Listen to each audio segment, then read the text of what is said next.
and let us all do we can to build a better future. So Fetterman to Democrats criticizing Biden. Get your MAGA hat ready. Oh, you don't believe me? Hey, Fetterman, you really know how to collect new voters, don't you? Oh, hey, look, there's Biden acting all senile. So Senator John Fetterman from the great state of Pennsylvania. Pennsylvanians, you got to reel in your boy here. Democrats who are upping their criticisms of President Biden ahead of the November election, saying that they might as well don the MAGA hat. Fetterman noted during an interview an uptick in Democrats who've become more critical of Biden lately and said it's only helping former President Donald J. Trump. I don't understand why, Fetterman said, speaking on Morning Blow on BSDNC. I don't know what's in it for you to do that, whether you're just chasing clout or you want to make it in the news or anything like that. But if you're not willing to support the president now and say these kinds of things, you might as well get your MAGA hat because you now are helping Trump with this. See, folks, all the Democrats have is bullying. How dare you criticize Biden? How dare you think for yourself? How dare you actually have a mind of your own? How dare you be independent? How dare you be creative? This is not the first time the Pennsylvania Democrat. I said that 3 times. Sorry, people of Pennsylvania. This is your boy, your dog, your ace in the hole. Democrat has fired this type of barb at someone within the party's tent. He also told longtime political strategist James Carville to shut the F up after the ex-Clinton aide said that Trump could dethrone Biden in the general election. Yeah, well, because we all see it. But hey, if you don't believe me, somehow Fetterman was able to put together a coherent enough, or at least have enough brain power to be coherent for 7 minutes and 25 seconds. Case study. I don't know how you sat through this, buddy, but you're made out of stronger stuff than me. Fetterman, it's good to have you on the show this morning. A lot of questions for you about what the Biden campaign can do moving forward. And I think one of the big ones is, how do they approach the constant disinformation from Republicans who are right now blaming the Biden administration for not closing the border? Well, closing the border, I think the president has been very clear that he has to act about that, and I fully support that as well too. And now the Republicans are never going to have a kind of a deal now because they don't want that, because it's too valuable to have that as a weapon. And I think now it's also could be helpful to just bring HR 2 onto the table and almost kind of challenge them to let's say, hey, here we go. Are we willing to go this far? Because we do need to make sure that this border needs to be secure. Yeah, we have Reverend Al Sharpton with us, Senator, and he has the next question. Oh, my goodness. Wow, all these people here to question Fetterman. By the way, I'm sorry. I'm going to bring Mika in on this too. Mika, blink twice if you need help. But this is almost akin to an episode of Sesame Street. One of these things is not like the other. One of these things is not like the other. One of these things is not wearing a suit. I mean, seriously, can you not dress professional? I mean, would it kill him to kind of look a little bit professional? I mean, I'm not a fan of BSDNC. I'm not a fan of any of these jagoffs like corporate media. But come on, Fetterman, man. It looks like they just pulled you off the street after you got done chucking a 6-pack, man, or something like that. Jesus. Look professional. Reverend Al. Senator, one of the things I've watched as you began campaigning for Biden is dealing with the fact that there's misinformation and a lot of noise on the right that are the ones that are supporting Trump. But you've also said that you're not going to let people just answer with noise on the so-called left, that you're going to try to do what you think is right for the American people. Talk about it a little, that we do not need to counterbalance misinformation and noise and things that are being demonstrated by. What's your question? The real thing is, hey, how do we tell people to shut the F up? That's what you want. How do you tell critics of the Democratic Party to shut the F up? What? Because that's what corporate media is really asking them. Okay, this is a word salad question. Al, come on, you're sharper than this, buddy.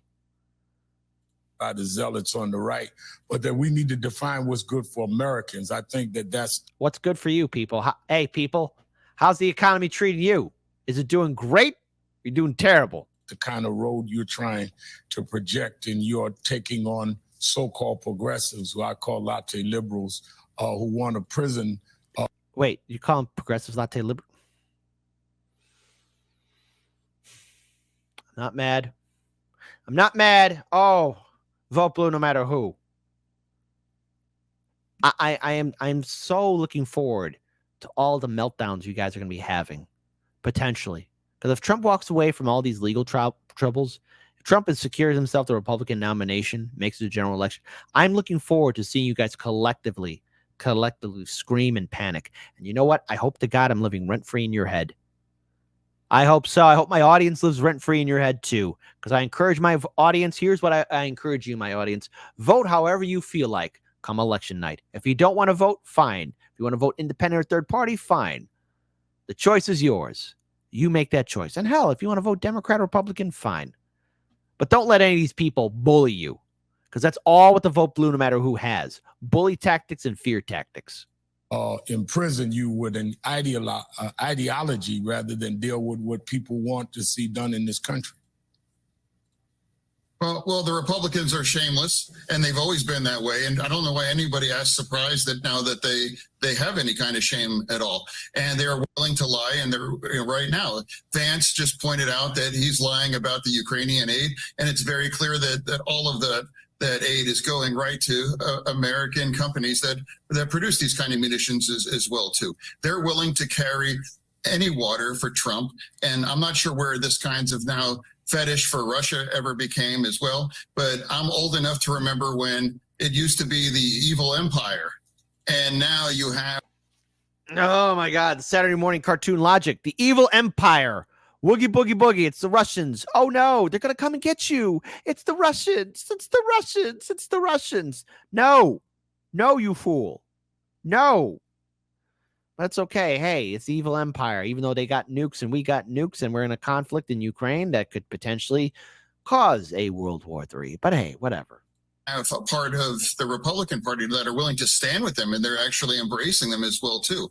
And it's truly astonishing that you are willing to let Ukraine fail as well. It's absolutely astonishing. They assassinate top critics, and they are now have been empowered. Wait, assassinate top critic? You mean like what Ukraine does to its critics, right? Who are you talking about? Russia? You're talking about Ukraine? Talking about both? Who are you talking about? Hey, what happens to whistleblowers here in America? Fetterman? Ursa Fetterman? Hello? Anything in there? Or to act that way. And I don't know why we can't just want to lean in and deliver for both Ukraine, Israel, and Taiwan. Senator, good morning. It's great to have you on the show. Just want to get a sense from you on the ground in Pennsylvania, a state that, again, obviously will be pivotal to the presidential election as it was and so close, and Joe Biden won in 2020. What's your sense of the feeling on the ground there? We have economic data that shows a very strong economy, but a lot of people in our country aren't feeling that right now. What do you think will tilt this election one way or another in your pivotal state come fall? It's going to be close. I've always predicted that it was going to be really close back in 2016. And the polls really predicted that Clinton was going to walk in Pennsylvania. And the polls were wrong, right? All that hype.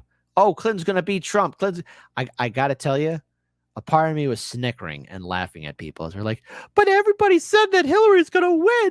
Everybody said that she was going to win. Oh, I got to move out of this country because Trump's president. Listen. If Trump gets reelected and I see all these people say, oh, I got to leave America. Well, then good. Leave. Get out of here. Go. Get out. Get that plane ticket. I'll drive you to O'Hare Airport. I'll drive you to Midway. No, wait, Midway doesn't do international flights. I'll drive you to O'Hare Airport. I'll drive you there. And then get out of here. And I knew that wasn't going to happen. The same thing in 2020 as well, too. Biden has up maybe 5 points back in 2020. And I'm like, that's just not true. And now it was very close. And that's the same thing is going to be in 24 as well, too. And I do fundamentally believe that Biden is going to carry that as well. And I'm proud to campaign for him, just the way I was proud to campaign with him in 22, when now people were saying that it's too I'm not popular enough to. What was that? Wait, I had nothing to do with that. That was not me. What was that? And now it was very close. And that's the same thing is going to be in 24 as well, too. And I do fundamentally believe that Biden is going to carry that as well. And I'm proud to campaign for him, just the way I was proud to campaign with him in 22, when now people were saying that it's, too not popular. Y'all see this confetti, right? I'm not crazy, right? Y'all see that, right? You see that, right? Okay, well, all right, great. Well, my birthday was a while ago, but that's fine. Okay, thank you, Fetterman. you crazy hooded bastard. But okay, all right. So y'all saw the confetti too. I'm not crazy, not yet. I haven't crossed that threshold yet, but I'm getting there as well too. And I do fundamentally believe that Biden is going to carry that as well. And I'm proud to campaign for him, just the way I was proud to campaign with him in 22, when now people were saying that it's too not popular enough to be seen with him. And I'm proud to be seen with him anytime as well. He's been an incredible president. Senator, we just had an amusing Zoom filter moment there. It looks like good to see you this that person got fired. morning. Let me ask you about right now. There were some concerns about President Biden's popularity with the core pieces of the Democratic base, including progressives, young people, some of whom you've really reached in your campaign. What does his message need to be to them to make sure they come out for him this November and don't opt to stay home or find a third-party candidate? Well, I think the president has done an incredible job as well too, and by any metric now, the president has been incredibly strong as well too now. And if you are talking, you do gotta love the fact that I had the address. Oh, we just saw a Zoom filter. Ha ha ha! How'd that happen? I hope there's another Zoom filter. Right, young progressives is like literally yesterday. He now is canceling more student debt as well too, and now you have in Alabama. Now you have embryos now having called real beings as well too. I mean, look at the kinds of things. This election is always about two very stark choices as well, and that's the kind of thing I talked about in Reno as well too. It's like we have a major choice in our America. Boy, his brain is really working double time to come up with words. What we want to be for the next 4 years as well too. And Joe Biden has done an incredibly tough job as well too. And now I can't imagine why that Trump is competitive, but he is. And now he can't be canceled now by anybody at this point. So now there's only one person. I believe there's only one person now that can beat Trump, and that's Joe Biden, because right now he's the only person. Oh boy! So one brain dead guy chooses another brain dead guy to face off against another brain dead guy. Say it with me, folks. What could possibly go wrong? Because only in Fetterman's brain, that fantastic brain of his, Joe Biden is that old dog that could defeat the Trump, the orange boogeyman, woogie boogie boogie. Oh, this is so sad. Oh, Democrats. It's hilarious to see the meltdown. Even Morning Joe's kind of giving that stare of, oh, I can't believe we got to sit through this. Mika, blink twice if you need help. In America that actually has beaten Trump in a policy election. That's true. Yeah, let me ask you, Senator, one final question. As you go around Pennsylvania, as you hear from your constituents, what is the most important issue facing them? What do you hear the most from them as we move into this incredibly important election? What's the issue that you keep hearing about? Again, I think the most important issue is like, what do we want for this state? And again, the key question is, what is the most important issue? Let me answer it for you, Fetterman. I know he's going to give his word salad. The number one issue, and anyone, you can challenge me in the comment section below. You could call me on the live stream chat. But the number one issue for this election cycle for 2024 will be the economy. The second issue will be the economy. The third issue will be the economy. The fourth issue will be the economy. The fifth issue will be the economy. You see where I'm going with this? Number one thing. Now, look, I get it. Identity politics, social issues, things that are happening worldwide. Yes, they're all going to be up there too. But the economy, For Christ's sakes, look what's happening in red states and blue states, small towns and major metropolitan cities. Americans, no matter where they stand, generation-wise, who they worship or how they're going to vote or the color of your skin, we are all hurting financially. The economy is impacting all of us. There isn't anyone that's well-to-do except for the top 1% who control our politicians who are implementing policies to make the rest of our lives freaking miserable. The issue is the economy. And you know what? Let's have democracy in the chat. Type 1 for, hey, kid, I think you're wrong. I think this is the number one issue. And type what you think the number one issue is. Type 2, kid, it is the economy. The economy is going to be the number one issue. It is the number one issue. It is an issue that impacts me and everybody that I know. But I wonder how many 2s we'll have in the chat. I wonder. What we want for this nation and what we want kind of a world order is as well too. And it's going to be very competitive as well too. And the president is going to win here in Pennsylvania. And I've always believed that whoever wins Pennsylvania is going to be the next president as well too. And this is going to be, it's going to be difficult. He's not answering the question, but boys, he is struggling. And we all have to lean in on that. And we also have to start having, all kinds of Democrats criticizing the president too publicly. I don't understand why. I don't know what's in it for you to do that, whether you're just chasing clout or you want to make it in the news or anything like that. But if you're not willing to just support the president now and say these kinds of things, you might as well just get your MAGA hat because you now are helping Trump at this. Fuck you. Democratic Senator John Fetterman of Pennsylvania, thank you so much for coming on the show this morning. We really appreciate it. Yeah. All right, Mika. Blink twice if you need help. All right.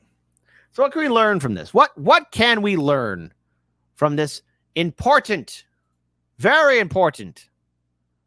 historic conversation with Fetterman? We learned that everything is fine. Everything is fine. Everything is fine. That's right, Dan Burr. I'm quoting you. Everything is fine. Everything is fine. Everything is fine. No, everything is not fine. And the Democrats realize it, which is why they're pulling out all the stops to make it seem like everything is okay when it's not. The whole system is falling apart. The whole economy is crumbling. All the social issues that we are dealing with right now are secondary compared to the main issue, and that's the economy. And Trump is able to capitalize on it. The Democrats know that they don't have a leg to stand on, that they have no firm ground to walk on, that their ship is sinking, that their airplane has lost its wings, and that they are crashing and burning, that they are failing with every single aspect in regards towards trying to secure their votes, as their voters are leaving the Democratic Party en masse. How am I wrong on this one? Vote blue no matter who. Explain to me in detail how I'm wrong. And Fetterman saying to Democrat voters, oh, you might as well put your MAGA hat on. Well, okay, you're giving a middle finger to voters. So, okay then. That's what he thinks about you. Voters. Fetterman just said that you not helping Biden means you should put on your MAGA hat. There's no incentive to assist the Democratic Party. You don't have a seat at the table.